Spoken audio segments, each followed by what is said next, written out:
All right. Now we use Snell's law. Snell's law अगर हम use करें, वो डायग्राम थोड़ा सा कॉम्प्लिकेटेड हो गया है तो मैं यहाँ दोबारा बना देता हूँ। ये आपका ऐसे था, this is angle I, this is angle R1। तो यहाँ पर अगर हम स्नेल्स लॉ लगाएंगे तो क्या आएगा, sine I upon sine R1 equal to N. तो अगर हम ये माने कि आई और R1 स्मॉल हैं तो उस केस में मेरा साइन आई आई बन जाएगा, साइन R1 R1 बन जाएगा। तो आई की वैल्यू कितनी आ जाएगी, एन R1। ये आ गया। ऐसे ही जब मैं यहाँ पर स्नेल्स लॉ लगाऊंगा इस जगह, ये एंगल ई है, ये एंगल आर है, तो मैं सिमिलरली करके आई R1 और एन में ये रिलेशन है, तो इसमें क्या रिलेशन होगा, ई इक्वल टू एन R2। आप लगा सकते हो Snell's law, sine E upon sine R2 equal to N, तो यही आ जाएगा आपका। ये जो वैल्यू आई आपकी ई, ये वाली वैल्यू ई और आई है यहाँ पे रखा आपने इस जगह, तो आपका आई कितना था, N R1 plus N R2 equal to A plus delta. Right, यहाँ से आपका n कॉमन आया, R1 plus R2 equal to A plus delta. ये हमने सीखा था a होता है, तो ये आ गया आपका a प्लस डेल्टा। डेल्टा कितना आ गया आपका, a common n minus one. पर ध्यान रहे, ये फॉर्मूला हमेशा एप्लीकेबल नहीं है। ये एप्लीकेबल है if this angle of prism is less than 10. I am saying it, referring it some unreliable sources. कुछ बुक्स, रेफ्रेशर बुक्स के अंदर ऐसा लिखा हुआ है, एनसीईआरटी तो सिर्फ कहता है कि for small angle prism, angle of prism अगर बहुत छोटा हुआ तो ऐसा हो। ओके, तो हमारा जो अल्टीमेट पर्पस था वो था प्रिज्म फॉर्मूला निकालना, प्रिज्म फॉर्मूला। अब प्रिज्म फॉर्मूला इस रिलेशन को बोलते हैं बेटा, n equal to A sine A plus delta m by 2 by sine A by 2। अब इसमें n रिफ्रैक्टिव इंडेक्स है प्रिज्म का, आपको पता है, a एंगल ऑफ प्रिज्म है, प्रिज्म का पता है आपको, ये नई चीज आ गई आपकी डेल्टा m। अब इस डेल्टा m पे बात करेंगे, हमको इस इक्वेशन की जरूरत पड़ेगी, इस वाली इक्वेशन की ध्यान रखना है। तो मैं इसको इक्वेशन नंबर 2 ले रहा हूँ। डेल्टा m की बात करते हैं। डेल्टा m क्या है, इसको बोलते हैं angle of minimum deviation, angle of minimum deviation. अगर आप एक ग्राफ प्लॉट करो, किसका, डेल्टा का और आई का। डेल्टा और आई आपको बता दूं मैं कौन सी बात कर रहा हूं, ये आई है और ये डेल्टा, ये डेल्टा।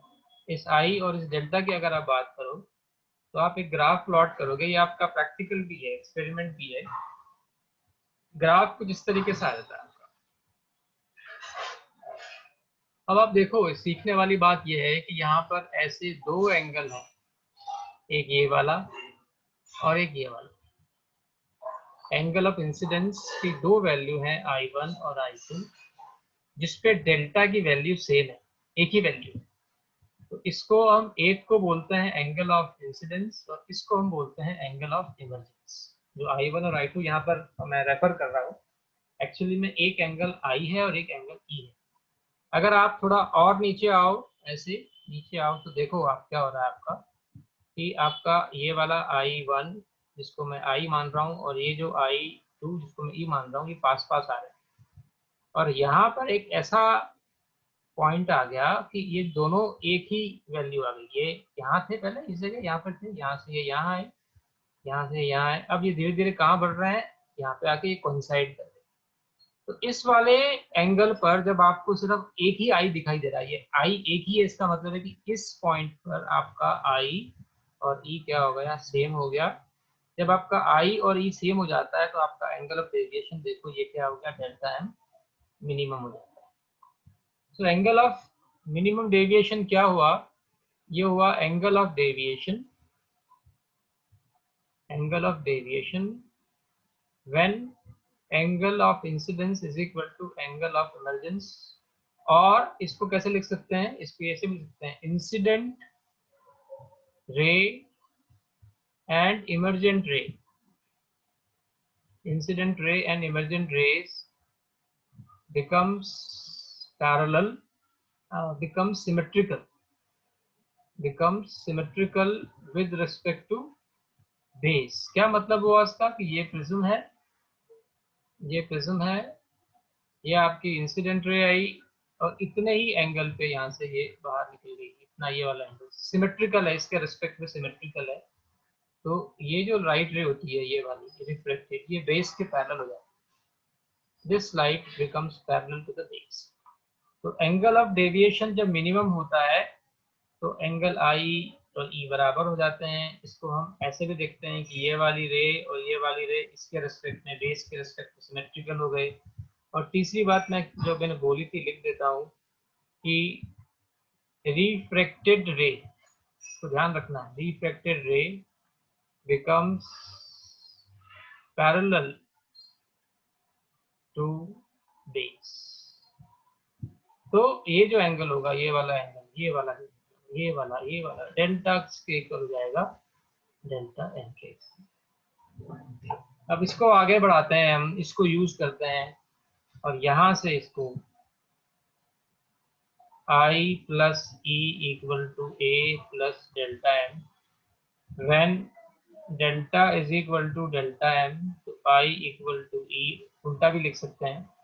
यहाँ रखा मैंने I plus I equal to A plus delta M, यहाँ पर एम नहीं लिखेंगे,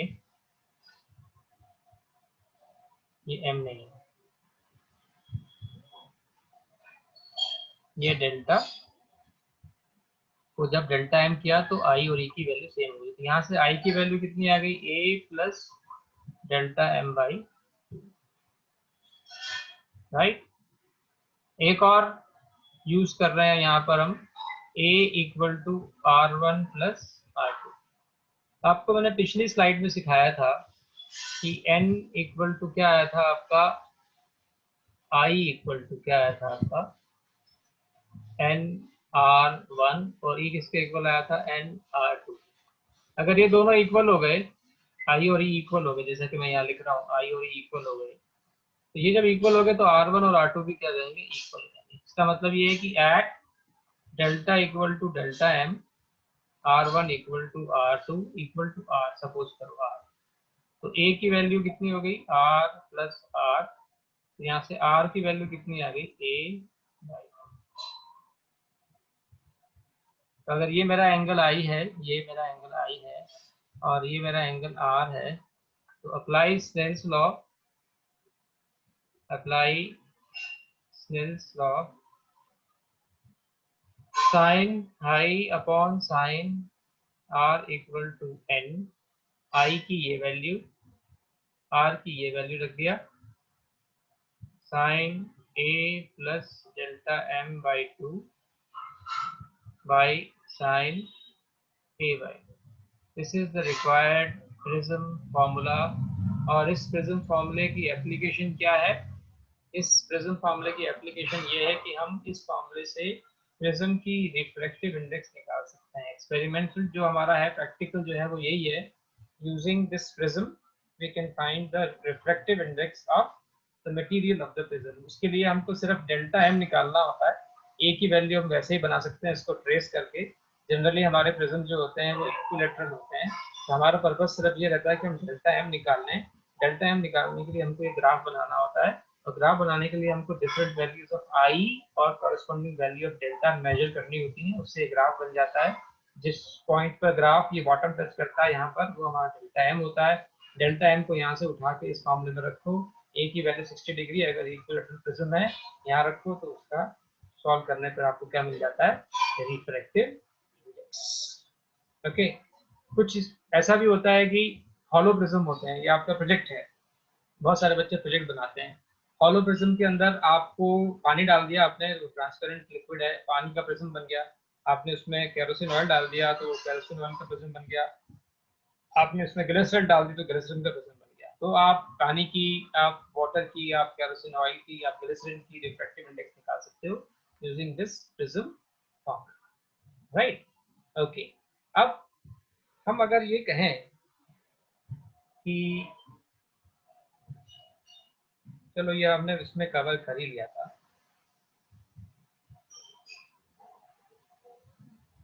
चलो लेते हैं ये वाला एक और कंसेप्ट ले लेते हैं इसमें कि n equal to sine a plus delta m by 2 by sine a by 2।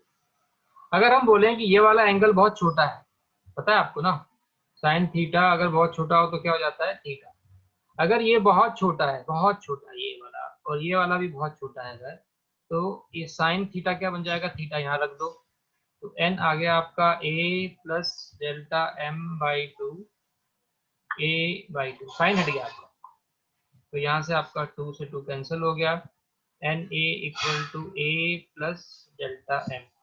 Delta m कितना आ गया आपका, ए कॉमन एन माइनस, ये वही रिलेशन आ गया। सिर्फ फर्क ये है कि यहाँ डेल्टा एम लिखा है, जो मैंने अभी थोड़ी देर पहले निकाला था उसमें डेल्टा था, यहाँ पर डेल्टा एम आ गया। अब इसमें आप देखो डेल्टा एम जो है, this is independent of angle of incidence. मतलब आपका angle of deviation would be minimum for all angle of incidences अगर ये a बहुत छोटा है। फॉर स्मॉल a आपका जो एंगल ऑफ डेविएशन है, मिनिमम डेविएशन जिसको बोलते हैं, इंडिपेंडेंट ऑफ i, या आगे कह सकते हैं कि for all values of i delta की वैल्यू कितनी रहेगी, डेल्टा। ये एनसीईआरटी में एक छोटा सा पैराग्राफ लिखा हुआ है, उसका कई अगर क्वेश्चन की लैंग्वेज अगर इससे बना दी जाए तो बच्चों को समझ में नहीं आती। So this was the reflection through the prism. हमने डेविएशन निकाला, हमने प्रिज्म फार्मूला निकाला, उसमें ग्राफ इम्पोर्टेंट है और इसका ये डेरिवेशन इम्पोर्टेंट है। और न्यूमेरिकल के लिए ये वाला फार्मूला, हम एक दो न्यूमेरिकल करेंगे, ये न्यूमेरिकल के लिए ये वाला फार्मूला इम्पोर्टेंट है, ठीक है? अब मुझे पता नहीं, आई एम नॉट श्योर कि ये आपके 10th क्लास से इस बार के सिलेबस से निकाला कि नहीं निकाला। आप ये पढ़कर आए हैं डिस्पर्जन। डिस्पर्जन क्या होता है? डिस्पर्जन आपको समझ में आएगा कि मैंने सबसे पहले यहाँ पर जो आपको पढ़ाया था, ये मैंने मोनोक्रोमेटिक लाइट क्यों ली थी, तो मेरे को मोनोक्रोमेटिक लाइट बोलने का पर्पस क्या था। तो डिलीटेड पोर्शन में आई डोंट नो, शायद है मेरे हिसाब से,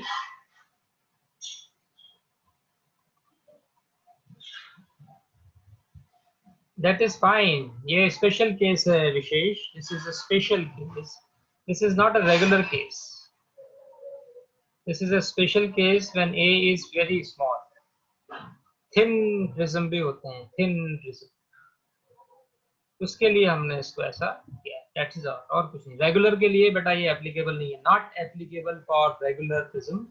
रेगुलर प्रिज्म के लिए तो आपका ये वाला फॉर्मूला ही होगा, ठीक है? तो डिस्पर्जन क्या होता है, हम एक बार इसको शुरू कर देते हैं, इसको कंक्लूड अगली क्लास में करेंगे। कि जब एक वाइट लाइट एक प्रिज्म से पास करती है तो वो अपने कॉन्स्टिट्यूएंट कलर में टूट जाती है। ये वाइट लाइट है, this is the white light. जब वो प्रिज्म से पास करती है, अंदर से निकलती है, तो वो अपने कॉन्स्टिट्यूएंट कलर से पास में टूट जाती है। सबसे पहला आता है आपका रेड, और सबसे आखिरी में आता है आपका ब्लू। ये आपका आया ब्लू। अब यहाँ पर जो लाइट निकलती है उसका पैटर्न आपको पता है क्या होता है, वेबक्योर होता है।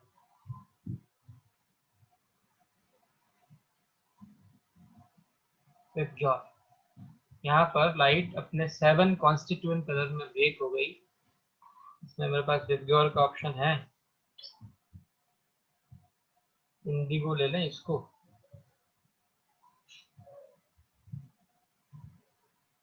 ये इंडिगो है। ऑरेंज, ऑरेंज है इसमें, ऑरेंज भी नहीं है, ऑरेंज इसको ले लेते हैं, ये ऑरेंज है, रेड जैसा ही है। ऑरेंज के बाद येलो तो है हमारे पास, ये येलो, और ग्रीन भी है। हमने ब्लू वॉयलेट का चक्कर कर दिया खराब। ये है हमारा ग्रीन, ले लिया मैंने, दिस इज माई ग्रीन। और मुझे ये इरेजर से इरेज करना पड़ेगा क्योंकि ब्लू ऊपर आ रहा है, ग्रीन के बाद ब्लू आता है, और फिर आता है आपका violet. Violet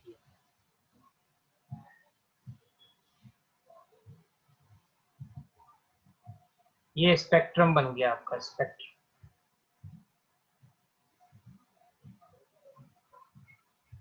spectrum of VIBGYOR 7 colour.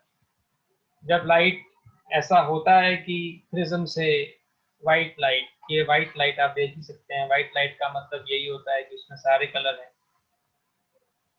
White light. तो यहाँ पर सीधी सी बात यह है कि जब कोई भी लाइट प्रिज्म से पास करेगी और उसमें एक से ज्यादा कलर होंगे तो वो अपने कॉन्स्टिट्यूएंट कलर में टूट जाते हैं, स्प्लिट हो जाते हैं, जिस कलर से वो लाइट मिलकर बनी होती है, और उसी को हम क्या बोलते हैं, डिस्पर्जन।